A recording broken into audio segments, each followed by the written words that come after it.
Julien Richard nous rejoint. Salut Julien, notre spécialiste Salut tout le monde. natation. Salut Julien. Julien Richard, ancien nageur. Estelle, je te le présente. Sport-études avec Camille Lacour. Je sais qui c'est. Il y a Léon Marchand et Julien Richard. Le sport-études avec Camille Lacour, deux carrières, deux destins, Julien. Voilà. Julien, donc tu as rencontré Léon Marchand et l'équipe de France de natation hier. Les épreuves débutent demain. Julien, est-ce qu'il a conscience, Léon, qu'il est la star annoncée des Jeux ? Il a eu le temps d'en prendre conscience, en tout cas, depuis ses 2 premiers titres mondiaux. C'était en 2022, il avait 20 ans seulement. Et donc surtout, depuis ses 3 médailles d'or l'été dernier à Fukuoka, il a battu le record du monde de Michael Phelps sur 400 mètres 4 nages. Et en fait, un peu comme dans tout ce qu'il fait, finalement, eh bien, il s'est préparé pour ça. Avec Bob Bowman, son entraîneur américain, qui a une toute petite expérience en la matière, puisqu'il a accompagné l'ensemble de la carrière de Michael Phelps, donc qui est l'athlète, tout sport confondu, le plus titré de l'histoire des Jeux. Et puis aussi, avec son préparateur mental, reste que, on a beau s'y préparer, c'est maintenant qu'il va le vivre. Et on l'a bien senti hier, il y avait une forêt de caméras au Club France lors de la conférence de presse de la natation. C'était la première fois qu'on voyait ça depuis le début des préparatifs. Tous les regards braqués sur le phénomène Léon Marchand. C'est pas facile à gérer pour moi, j'ai que 22 ans. Je suis attendu à la maison aux Jeux Olympiques à Paris. Donc forcément c'est beaucoup. Je pense que je me suis préparé mentalement et j'arrive à bien gérer la pression pour le moment en tout cas. Je sais que ça va remonter encore dans les jours qui arrivent avant ma première course. C'est pour ça que le 404 ça va être un peu une libération. Je vais pouvoir enfin plonger et voir ce que je fais. Le 404, c'est le 400 mètres 4 nages, donc ce sera dimanche, ce sera sa première course, l'entrée de son festin olympique. Il est double champion du monde et donc recordman du monde de cette course. C'est là où il a finalement le plus de marge sur ses adversaires. L'entrée avant le plat de résistance, doublé dans la même journée mardi les séries et les demi-finales des 200 mètres papillon et 200 mètres brasse, puis le lendemain on l'espère les finales. Et puis le dessert, ce sera jeudi et vendredi le 200 mètres 4 nages. Il est double champion du monde de cette épreuve, sans oublier le digestif avec les copains sur le relais, 4 fois 100 mètres 4 nages. Donc 4 courses individuelles, 5 chances de médaille et évidemment des objectifs très élevés. Léon Marchand. C'est pas facile à gérer pour moi, j'ai que 22 ans. Je suis attendu à la maison aux Jeux Olympiques à Paris. Donc forcément c'est beaucoup. Je pense que je me suis préparé mentalement et j'arrive à bien gérer la pression pour le moment en tout cas. Je sais que ça va remonter encore dans les jours qui arrivent avant ma première course. C'est pour ça que le 404 ça va être un peu une libération. Je vais pouvoir enfin plonger et voir ce que je fais. Julien, c'est sûr, il fera les 2 épreuves le même jour, 200 mètres papillon et 200 mètres brasse ? Alors ça c'est le plan A, c'est ce qu'il nous a dit, c'est-à-dire qu'il faut rappeler que c'est un défi totalement inédit. Jamais un nageur dans l'histoire n'a disputé ces 2 épreuves à un tel niveau de performance. Il est champion du monde de 200 mètres papillon. Il n'a jamais eu l'occasion de nager un 200 mètres brasse dans une grande compétition si ça ne collait pas avec son programme. Donc c'est le plan A. La décision elle sera prise.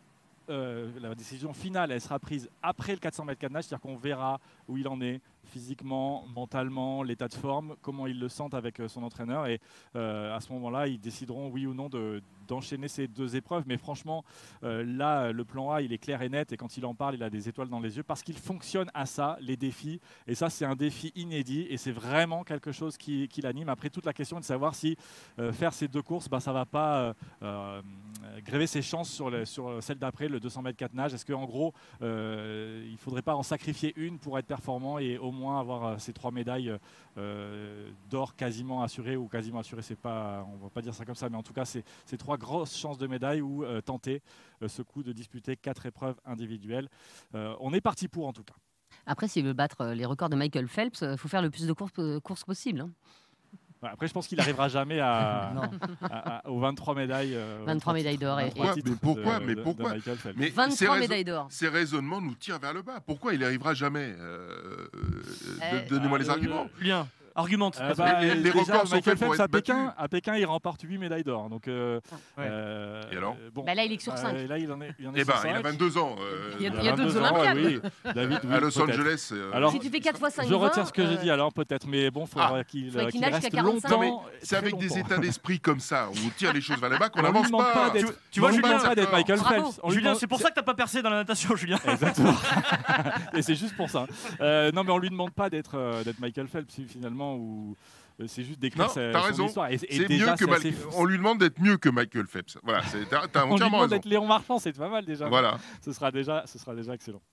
Merci beaucoup Julien Richard d'avoir été avec nous. Et justement, tiens, je me tourne vers toi, David Douillet, et je sais ce que tu vas me répondre, mais je te pose quand même la question. Est-ce qu'on en attend trop finalement de Léon Marchand? Parce que là, tu dis, il peut tout casser et tout, ok, formidable. Mais est-ce que justement, s'il gagne, allez, une médaille d'or, une médaille de bronze, est-ce qu'on va pas être déçu? Il a 22 ans. Il est tout gamin, c'est ses 2e JO. On lui met une pression de fou.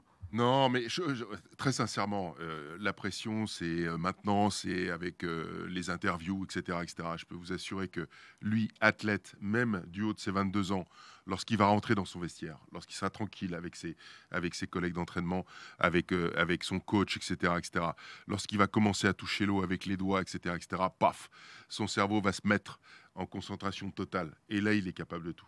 Voilà. C'est comme ça que ça marche. Il y a l'avant et puis il y a le jour J où on se met en ligne pour savoir faire ce qu'on sait le mieux faire. Et c'est exactement ce qui va se passer. Il a déjà prouvé, il est double champion du monde. Après, il a dit dans son interview, il est assez clairvoyant parce qu'il sait qu'à un moment donné, la pression va monter. Et ça, je pense que ça c'est déjà bien de l'avoir anticipé. Il a dit, avec la préparation mentale qu'il fait, ça lui permet de préparer tout ça. Mais maintenant, et je pense que la première course va être importante, ça permet aussi de pouvoir libérer les énergies et libérer toute la pression, parce qu'effectivement, il y a énormément de pression qui lui est mise sur ses frêles épaules de 22 ans, même si c'est un grand colosse. Mais du coup, ça va vraiment, comme l'a dit David, il va pouvoir après se recentrer sur lui. Ouais. Une fois que la compétition sera lancée, et il pourra dire, ouf, c'est bon, c'est passé, j'ai fait ma première course, maintenant, voilà, voici les objectifs que je souhaite atteindre, et maintenant, j'y vais, quoi.